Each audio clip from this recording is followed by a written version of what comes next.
Hi everyone, welcome back to Useful Genetics for the very last lecture. This is the popular request topic that people voted for in Module 8. A lot of people suggested gene therapy, and it's particularly timely now because so much progress has been made. So the good news is gene therapy works. We're living in the future. Doesn't always work. It only works in particular cases, and it doesn't always work perfectly, but it works and it's getting better all the time. Now, I'll start by dispelling the simple view of gene therapy. We might say, well, yeah, gene therapy, right? A person has a disease, it's caused by a genetic defect. We know exactly what that defect is. We've sequenced their DNA. We know what the gene does. We know exactly what the correct sequence should be. We can synthesize a correct version of the sequence. Well, then surely we can just add that DNA to the person, solve all their problems. Well, no, it's not so easy. So when can gene therapy be done? Well, in principle, it can be done very early in the life of the organism, at the egg or the sperm or the zygote or maybe the early embryo. We, in principle, could replace a defective gene with a functional gene. Unfortunately, these techniques are so preliminary and so morally touchy that they're not even legal in most places. What is legal, although often tightly restricted by careful regulations and medical supervision, is changing genes in people, in infants and children and adults, for medical therapeutic reasons. The intervening period of pregnancy is just not accessible to us, at least at present. Now, the problem with trying to do gene therapy in people after they've been born is that there are so many cells, and we can't hope to fix the gene in all of them. So how many cells, you're asking? 10 to the 13th to 10 to the 14th cells in our bodies. That's, for those of you who aren't real comfortable with powers of 10, I've written that out. 10 trillion to 100 trillion cells. There is no way we could ever replace the genes in all of these cells. So what gene therapy can't do, it can't correct a genetic defect in all the cells of the body. It can't correct a genetic defect in the germline, at least not at present. And worse, it can't replace a defective gene with a working one. These are things gene therapy can't do. What gene therapy can do is add a functional copy of a gene to the sum of the cells of the body. So here, all the cells are defective. We can add a functioning version to some of the cells. Well, when is that good enough? Well, there are a number of defects where that actually is good enough. And they have to have these properties. First, it needs to be the case that restoring gene function is going to solve the problem. Gene therapy isn't going to be useful for circumstances, for instance, where a genetic defect causes severe mental retardation in utero, because by the time the child is born, the damage has been done, and fixing the gene isn't going to undo the damage. It generally has to be the case that only a single gene is defective. The shorter the defect is, the easier it is to replace. Usually, single base pair is easiest to fix. It has to be the case that providing some functional cells will be enough to make a significant difference to the phenotype. And for practical reasons, it's very helpful if either the defect only affects a single tissue or the defect can be corrected by something, cells or a gene product, that would circulate in the blood. And you'll see these constraints applying in the examples I'm going to show you. There's two ways of adding a functional gene to cells. One is directly to add a functioning version of the gene to the DNA of some cells. So to insert the DNA so that it becomes part of that person's chromosome, part of their genome.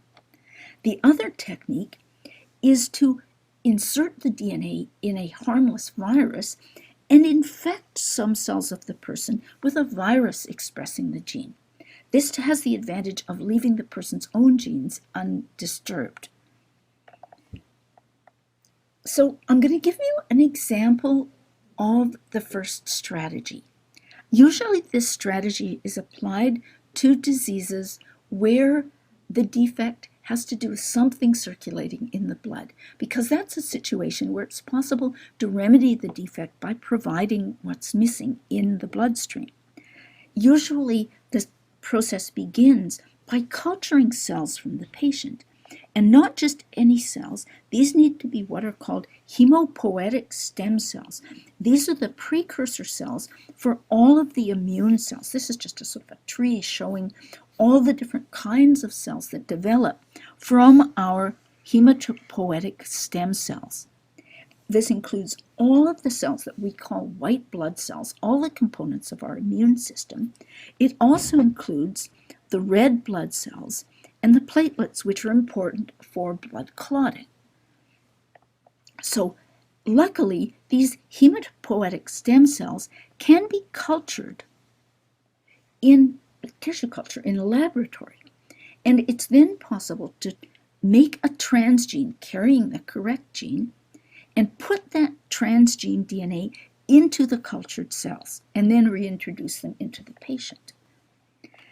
Now, to understand how the transgene can be put into the chromosome, I'm going to remind you of kind of genetic element that we talked about in lecture 10, and that's retrotransposons. And here we'll also talk about the related elements called retroviruses. So you'll remember that a retrotransposon is a DNA sequence element that codes for a messenger RNA that produces a protein called reverse transcriptase. And this reverse transcriptase can act on the messenger RNA, converting it into a double-stranded copy of the double-stranded DNA version of the RNA, like the original version that was in the chromosome. And then reverse transcriptase and the DNA together can insert the DNA into a new location in the genome. Retroviruses are the same as retroelements, except they encode some capsid proteins. So there's the retroviral messenger RNA, and it's encased in a shell of proteins that are coded for by some of the genes in the element sequence. Gene therapy takes advantage of the ability of these sequences to actively insert themselves into DNA by replacing the reverse transcriptase sequence of the element with a transgene, a functional copy of the gene that's defective in the patient. And then either the patient is, the cells are exposed to either the DNA or the RNA of the transgene, and reverse transcriptase, again, acting on, you'll remember, reverse transcriptase recognize the sequences at the ends of the transposon, of the element, and that's the signal to it that this is something it can act on, again, taking that DNA copy and putting it into the chromosome at a random location. So back to our cultured cells of our patient. We have our transgene DNA, and we have the cultured cells from the patient with the genetic defect. We have easy techniques for introducing the transgene into the cells. It can then, using the reverse transcriptase that is naturally present in our cells from all of the retro elements, can make a DNA copy of it and insert it into the chromosome. Where is it going to insert it? Well, it could insert it anywhere. And this is a potential problem because insertion into the wrong place could interrupt an important function, or it could do even more damage. And in fact, the early trials using retrovirus vectors for transgenes had to be abandoned because the transgene retrovirus was still active after it inserted it into its new locations. It could still move around, and it wound up integrating at an oncogene, a gene that when active causes aberrant cell division and causes cancer. And several patients in these early trials died of leukemia that was caused by insertion of the transgene that was supposed to cure them into an oncogene that caused them to develop cancer. Newer versions of these transgenes have been modified so that they are much less likely to insert at oncogenes, and they are inactive when they do insert. So the example I want to describe is called severe combined immune deficiency. And this is an extremely severe immune deficiency. A number of different genes, when mutant, can cause this.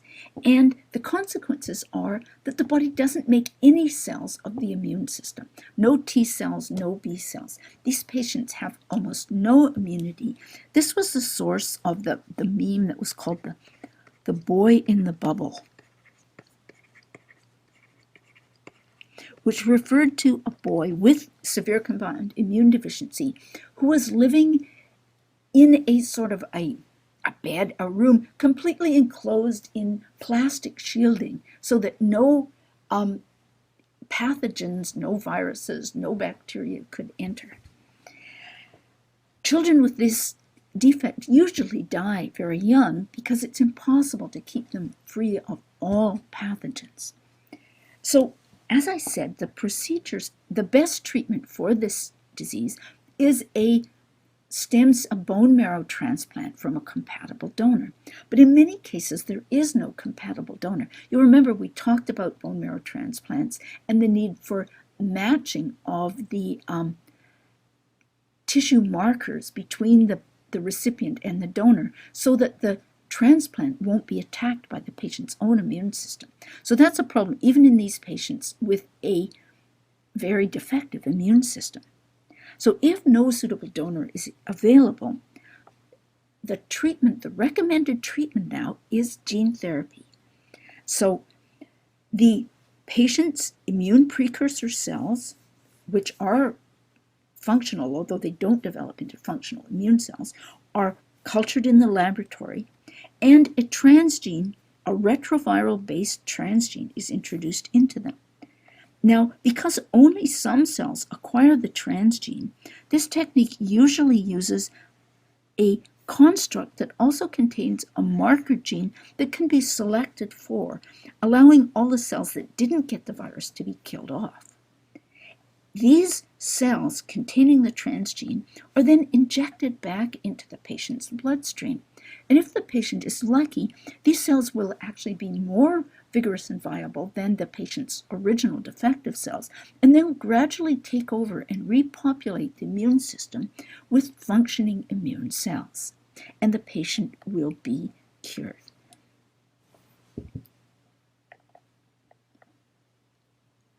This technique has now been used not just for, it's been used for several different kinds of severe combined immune deficiency, and it's also been used for various other bloodstream defects, in particular thalassemias, which are defects such as sickle cell anemia, where there's a mutation in one of the hemoglobin genes. Now, the second strategy I want to talk about uses a virus. It avoids the problem of having to risk changing the patient's own genes by instead using a virus that doesn't integrate into the DNA as its vector. Usually the virus that's used is one called adeno-associated virus. It's a virus that's actually barely able to function as a virus unless it has another virus called adenovirus to help it out. That makes it a particularly safe virus to use. Again, the virus genes are replaced with the transgene, and the patient cells are infected with the virus. So the transgene replaces the virus proteins, and then using special viral techniques, virus particles are created that contain, instead of the normal virus genome, they contain the transgene genome. But these particles are able to efficiently infect patient cells and insert the virus into the, I think it replicates in the nucleus. And that's shown here. The viral molecules actually form little circular molecules, kind of like mini circular chromosomes, that can persist for years in the cells without doing any harm, but will continue to produce the functional gene product. Now, this has been used also for bloodstream therapy, but what I'm going to tell you about is a number of patients now where it's being used in the retina. There are a number of genetic defects that cause slow degeneration of the retina. The retina forms very normally, and then over the years it gradually degenerates, and the person gradually loses more and more of their vision and eventually goes completely blind.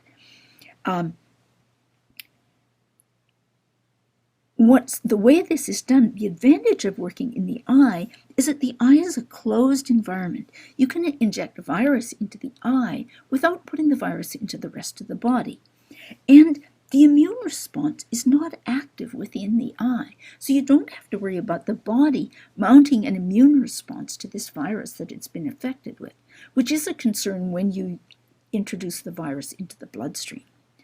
What the researchers did, what the physicians did, was to directly apply the virus to the affected cells. So they actually pried up a section of the retina and injected the virus DNA directly under the retinal tissue.